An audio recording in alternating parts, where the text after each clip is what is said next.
Ugh, I've had enough. I was at my wit's end, standing in front of my husband and in-laws.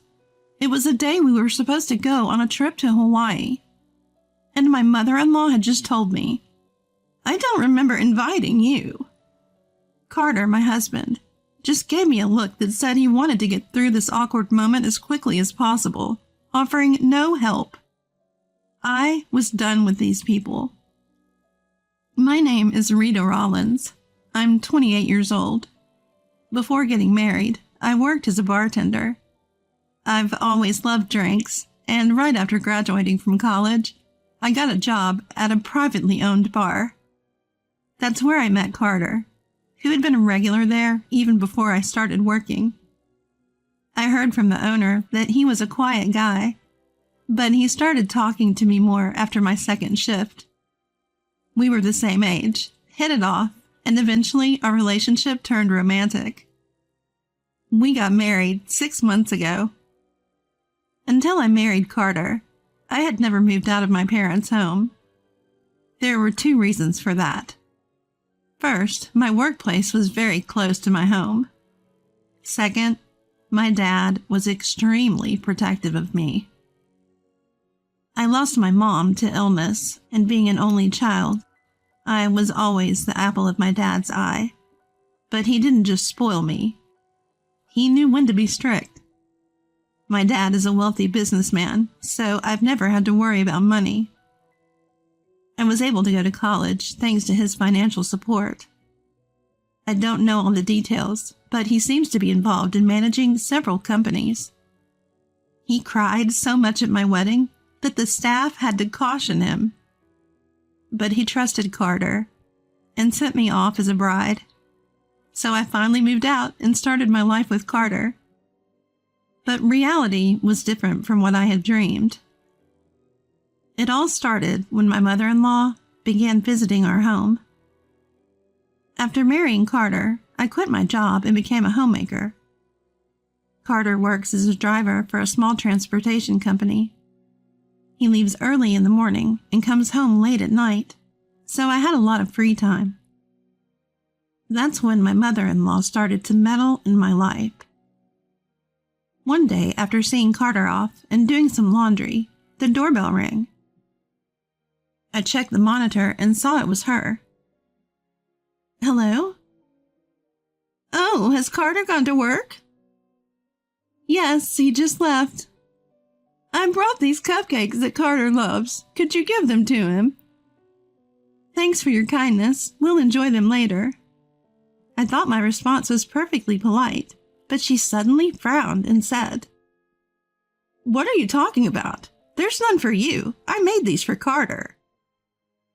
Her words were so cold and pointed that they hurt me a bit. Seeing me look down, she said, "Don't be so sensitive. Just let me in already," and pushed past me into the house. Leaving me stunned, she headed straight for the living room. I hurriedly followed her. "By the way, there's something I want to talk to you about." As soon as she sat on the sofa, she said it. I had no idea what she was talking about, so I just waited for her to continue. "When am I going to see my first grandchild?" "What? We don't have plans for that anytime soon." "What do you mean, no plans? You're worthless as a wife then."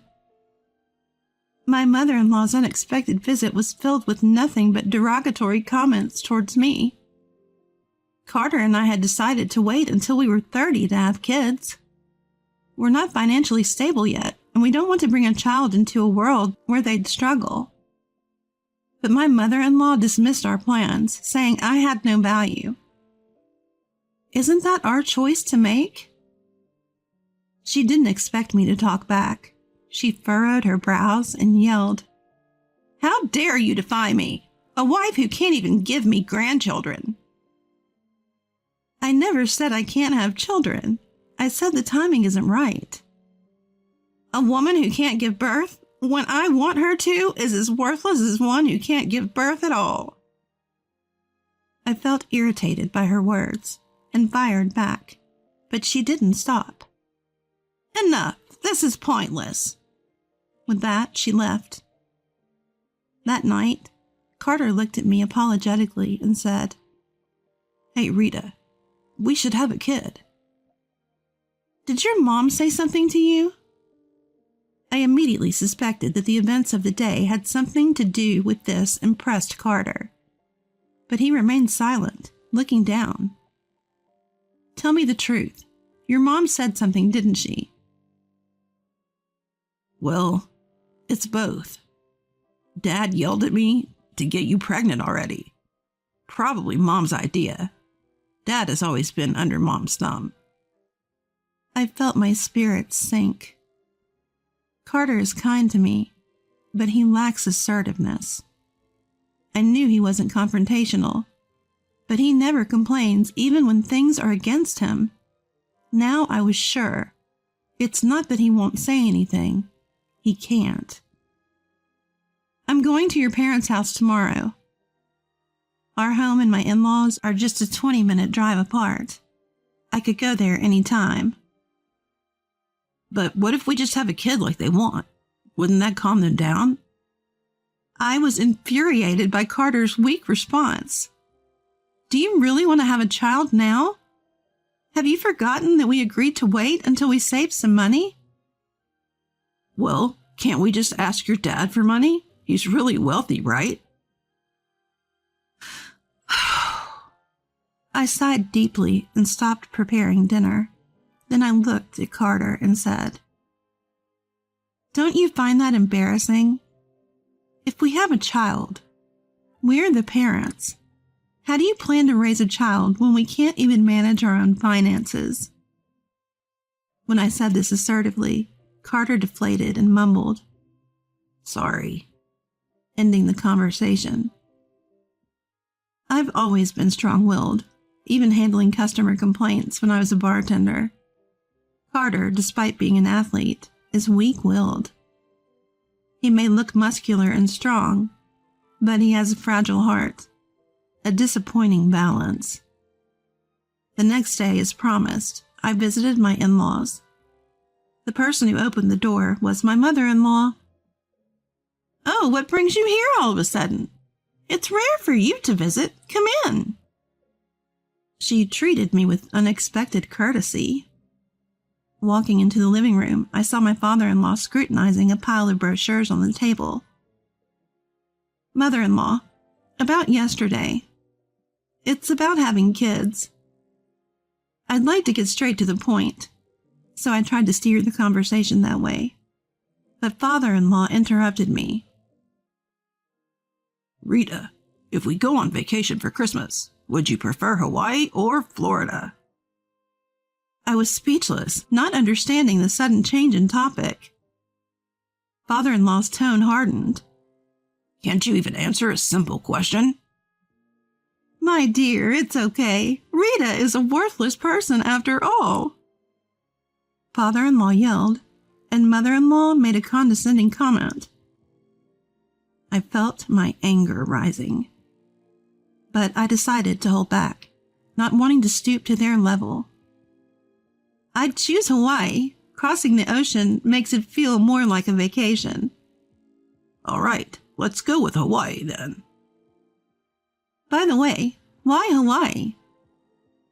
"We got a bonus, and we want to go to a seaside destination with Carter." I couldn't reconcile this with father-in-law, with the man who had been pressuring me to have children through Carter. I had assumed it would be a trip for just mother-in-law and father-in-law, but apparently I was wrong. But I would realize my mistake much later. Father-in-law seemed in high spirits now that the vacation spot was decided.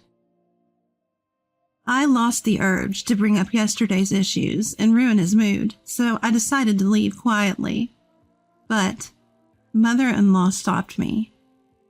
"What is it?" "I thought you should have this." She handed me a folded letter-sized paper. When I opened it, it was filled with names. Frederick, Dylan, Jerry, Oliver, what is this? "It's a list of names for our grandchild. Pick one when the baby is born." "What?" I couldn't help but shout. Yesterday, she was berating me for not having kids, and today she's handing me a list of names for a child we haven't even planned yet? And upon closer inspection, there were no names that seemed suitable for a girl. Do you plan to give me a list for girls too? Mother-in-law looked at me as if I was absurd. What are you talking about? We only want a boy. We can't let the Rollins lineage die out. That list is based on the assumption you'll have a boy. I couldn't believe what I was hearing. What could I possibly say to that? Her way of thinking was so outlandish that I started to question my own sanity. For the first time in my life, I had met someone with such a different sense of common decency. Look, I have many questions, but let's stick to one due to time constraints. What if a girl is born? My voice trembled slightly with suppressed anger. I felt like lunging at mother-in-law right then and there. That's simple. We just won't acknowledge her as our grandchild. If a girl is born, still name her from this list. If you don't like that, then do your best to have a boy. Mother-in-law said this with a mocking smile. Meanwhile, father-in-law was engrossed in online shopping, probably looking for things to take to Hawaii. I caught a glimpse of swimsuit images on his screen. Suddenly, I felt a headache coming on and left my in-laws' house. When I got home, I told Carter about today's events. He just hummed. Not offering much in response. Shouldn't we focus on preparing for Hawaii first? When did they say we were going? You know, I started to speak but stopped myself. Arguing now wouldn't solve anything with Carter. It made more sense to prepare for the upcoming trip. We were leaving this weekend. During the Christmas break, and Carter also had time off from work. We don't have time to buy new stuff. Come to think of it, we don't even have a suitcase. My dad has some. I'll borrow them tomorrow. My dad loves to travel and has several suitcases. Borrowing a couple wouldn't be a big deal. I contacted him on my phone and arranged to pick them up the next day. On the day of the trip, having successfully borrowed the suitcases, Carter and I headed to the meeting point mentioned in a message from mother-in-law to Carter. When we arrived, my in-laws were already there. Sorry to keep you waiting. I apologized as soon as we got there. But my in-laws looked at me strangely. Honey, did you invite Rita? No. What's going on with the both of you? Like Carter, I was clueless about what was happening. Then mother-in-law said with a feigned, innocent expression, "We don't remember inviting Rita." Time seemed to freeze for Carter and me. What do you mean? You said with Carter, didn't you?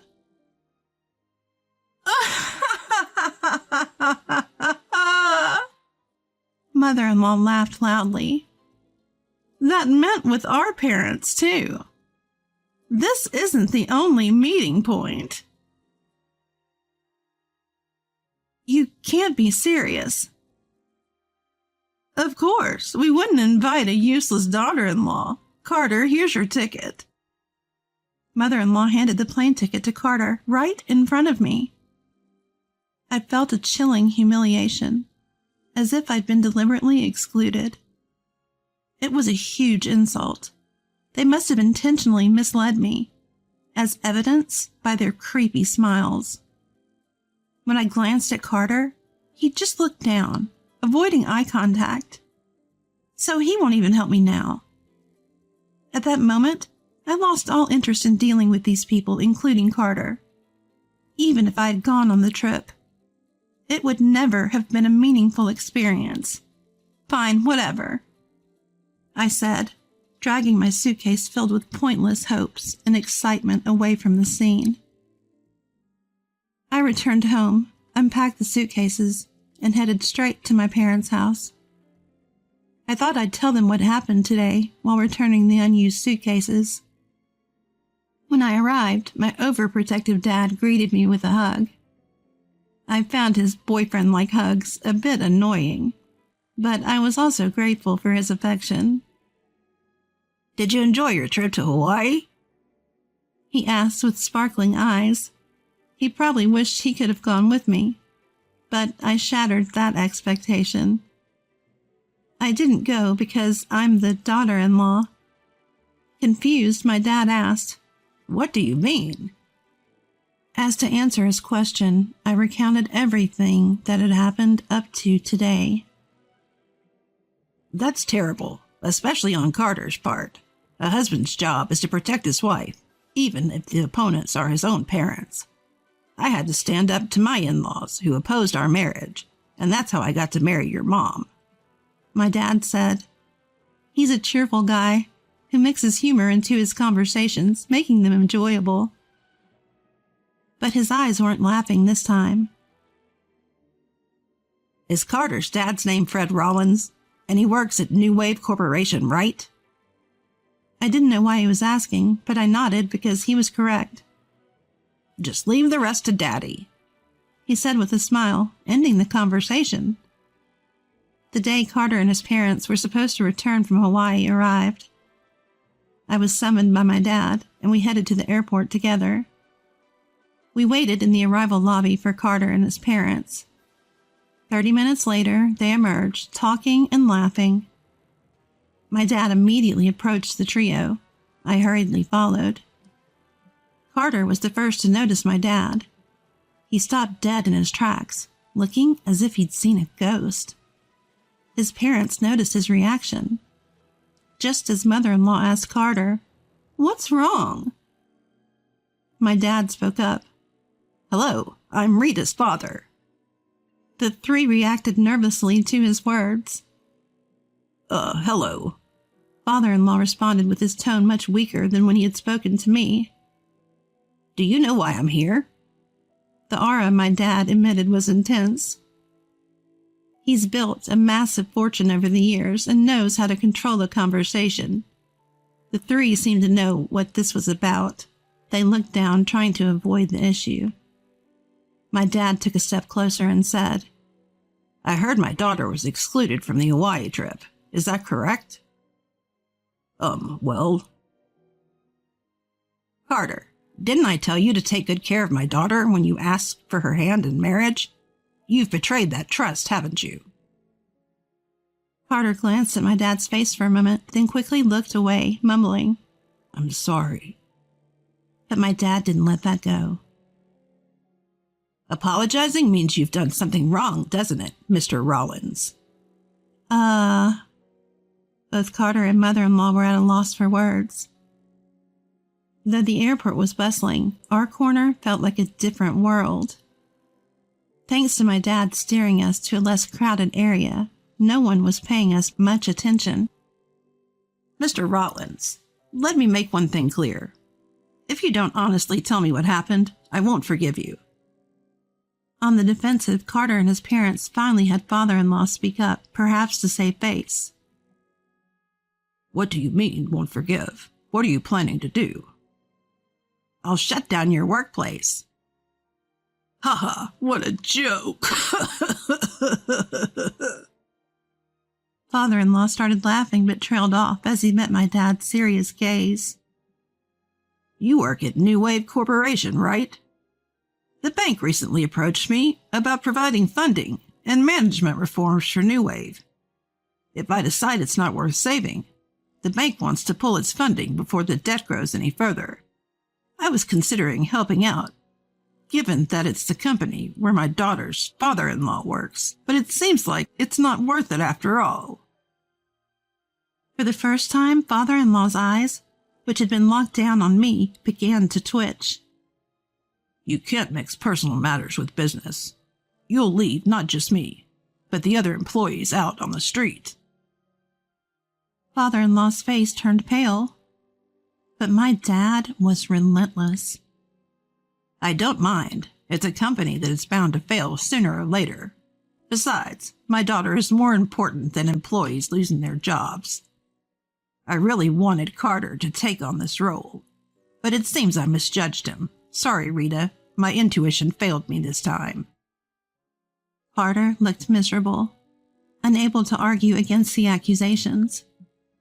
From my perspective, I felt more secure with someone like my dad who truly cared about me. Come on, both of you. Stand up for yourselves. Say something, darlings. You too, Carter. Mother-in-law was panicking, but my dad didn't let her off the hook either. Mrs. Rollins, you're also part of the problem, aren't you? Why are you trying to force Rita to have a child against her will? Let's hear your excuse. My dad glared at mother-in-law with a low, stern voice. Mother-in-law flinched, unable to respond. Have a boy? Choose a name from this list? She's worthless? Who do you think you are? Well... Mother-in-law was increasingly cornered by my dad, sweat forming on her forehead.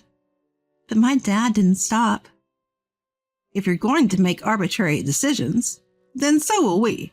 First, we'll have Rita separate from Carter. What? Carter looked up shocked. The discussion with my daughter is already done. The divorce papers are filled out. Without Rita, you won't even have the chance for grandchildren. We were looking forward to seeing our grandchildren. I don't care. I won't sacrifice my daughter for your selfish desires. Even I, as her father, don't interfere in her life. You have no right to. The three of them were flustered, and no one spoke.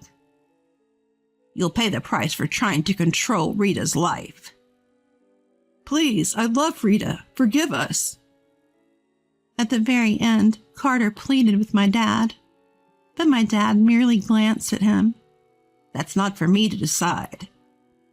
When my dad's gaze turned to me, I clearly said, "Please don't include me in your lives anymore. Goodbye," rejecting Carter's plea. Carter groaned, "Oh!" and mother-in-law started to cry, possibly out of shock. Father-in-law just stood there stunned. A week later, the divorce was finalized through a lawyer. My dad knows a lot of people, many of whom are lawyers or accountants, people who know the law. Thanks to one of my dad's contacts handling the divorce, I was able to receive compensation for the harassment I endured from my in-laws. My dad then told the bank that father-in-law's company wasn't worth saving. Heeding my dad's advice, the bank abandoned New Wave Corporation, which went bankrupt a month later. My dad also took action against Carter.